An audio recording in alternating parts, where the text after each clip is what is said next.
Hello, praise the Lord, जय मसीह की। मैं धीरज राजेश बघेल स्वागत करता हूं आपका आज के वीडियो में। बाइबल की घटनाएं, उसका उत्पत्ति का हम देख रहे थे घटनाओं को।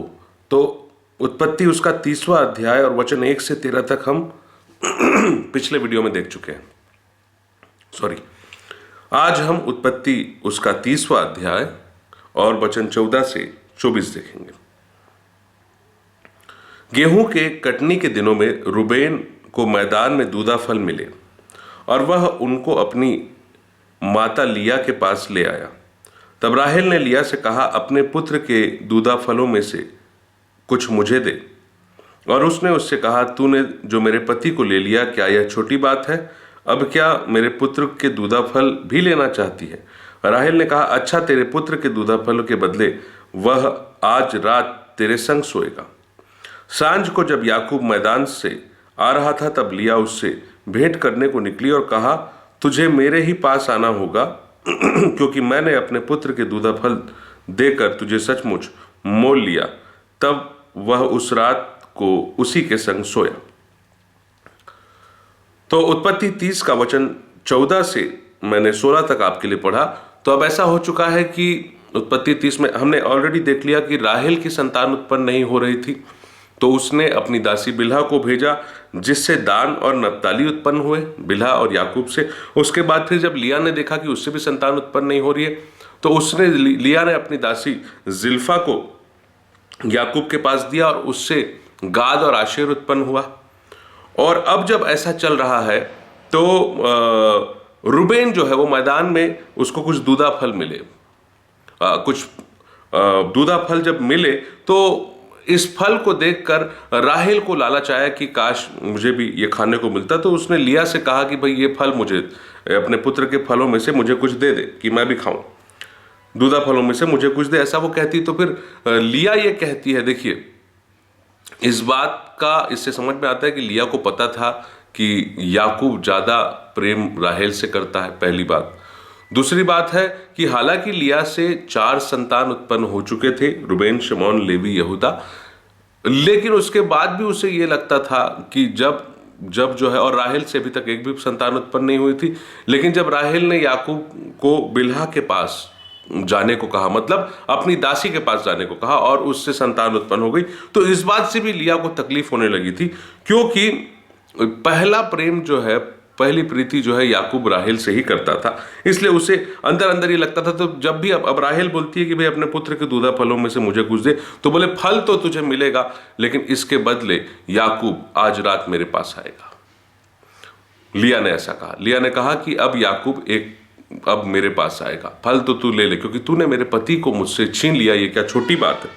तो बोली, ठीक है, तेरे दूधा फल मुझे दे दे। राहेल ने कहा कि अपने पुत्र के दूधा फलों में से मुझे कुछ दे दे और याकूब तेरे पास आज रात आएगा। वचन 17, तब परमेश्वर ने लिया की सुनी। अब याकूब लिया के पास गया, तो परमेश्वर ने लिया की सुनी, और देखिए वो बांझ थी। अध्याय 29 के आधार पर अगर अंतिम वचन को देखेंगे तो वो बांझ थी, लेकिन परमेश्वर ने लिया की सुनी और वह गर्भवती हुई और याकूब से उसका 5वां पुत्र उत्पन्न हुआ। तब लिया ने कहा, मैंने जो अपने पति को अपनी दासी दी, इसलिए परमेश्वर ने मुझे मजदूरी दी है, इसलिए उसका नाम इस्साकार रखा। ऐसा क्यों कह रही है? क्योंकि भाई जब उसकी कोख बंद हो चुकी थी, लिया की कोख बंद हो चुकी थी 4 संतान उत्पन्न होने के बाद, तो फिर लिया ने अपनी दासी जिल्फा को याकूब को दिया था, और जब ऐसा दिया तो उसके 2 संतान उत्पन्न हुए, एक तो गाद और एक आशेर जिल्फा से। तो अब इसी बात को वो कहती है कि मैंने जो अपने पति को अपनी दासी को दिया था, तो इसलिए परमेश्वर ने मुझे मजदूरी दी, और इसलिए यह कहकर लिया ने अपने 5वें पुत्र का नाम, जो याकूब से उत्पन्न हुआ, इस्साकार रखा। लिया फिर गर्भवती हुई और याकूब के उससे 6वां पुत्र उत्पन्न हुआ। तब लिया ने कहा, परमेश्वर ने मुझे अच्छा दान दिया, अब की बार मेरा पति मेरे संग बना रहेगा, क्योंकि मेरे उससे 6 पुत्र उत्पन्न हो चुके हैं। देखिए कितना उसके मन में था कि मेरा पति मुझसे प्रेम नहीं करता, या मेरा पति जो है अब मेरे पास आ जाएगा, अब मेरे साथ रहेगा, क्योंकि याकूब पहले से राहेल को पसंद करता था। और इस बात पे घर पे पहले भी ये बात उठी थी कि भाई मैंने तो राहेल के लिए 7 वर्ष सेवा की थी, तूने मुझे लिया क्यों दे दिया। लाबान से इस बात का विवाद या फिर कुछ एक कहना चाहिए कि ये छल तो लाबान नहीं किया था, तो इस बात पे चर्चा हुई थी। तो लिया जानती थी कि मेरे से ज्यादा प्रेम वो राहेल से ही करता है। तो उसने कहा कि परमेश्वर ने मुझे अच्छा दान दिया है, अब की बार मेरा पति मेरे संग बना रहेगा, क्योंकि मेरा उससे छठवां पुत्र उत्पन्न हो चुका है।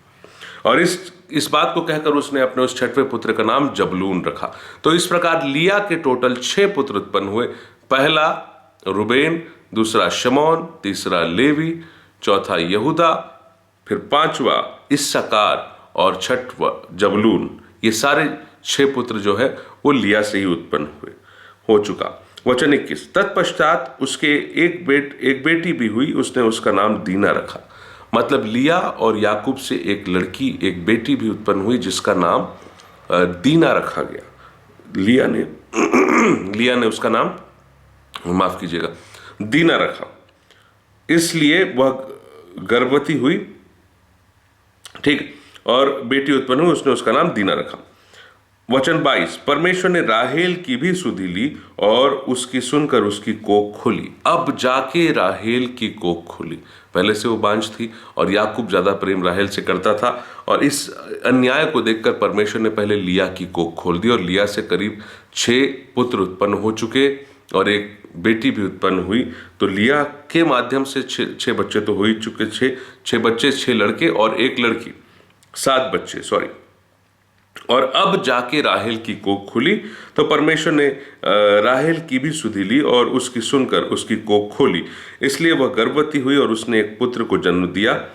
तब उसने कहा, परमेश्वर ने मेरी नामधराई को दूर किया है, इसलिए उसने यह कहकर उसका नाम यूसुफ रखा, परमेश्वर मुझे एक पुत्र और भी देगा। Praise the Lord. तो बहुत वक्त के बाद और लिया के कई संतान हो गए, बिल्हा के कई संतान जो कि राहेल की दासी थी, जिल्फा की 2 संतान जो कि लिया की दासी थी, ये हो गए। उसके बाद जाके राहेल की कोख खुली, और जब कोख खुली तो परमेश्वर ने जो है उसे एक यूसुफ नाम का बालक दिया। ये नाम उसने इसलिए रखा क्योंकि कहा कि परमेश्वर ने मेरी नाम धराई को दूर कर दिया, और यूसुफ रखा, परमेश्वर मुझे एक और पुत्र भी देगा। Praise the Lord. ये बातें कहकर राहेल का फाइनली एक पुत्र उत्पन्न हुआ जिसका नाम उसने यूसुफ रखा। तो इस प्रकार उत्पत्ति 30 का वचन 14 से 24 तक की घटनाएं आपके सामने इस तरीके से पेश हुई हैं। फिर से मिलेंगे एक नए वीडियो के साथ, तब तक के लिए प्रभु आपको आशीष दे। जय मसीह की। Praise the Lord.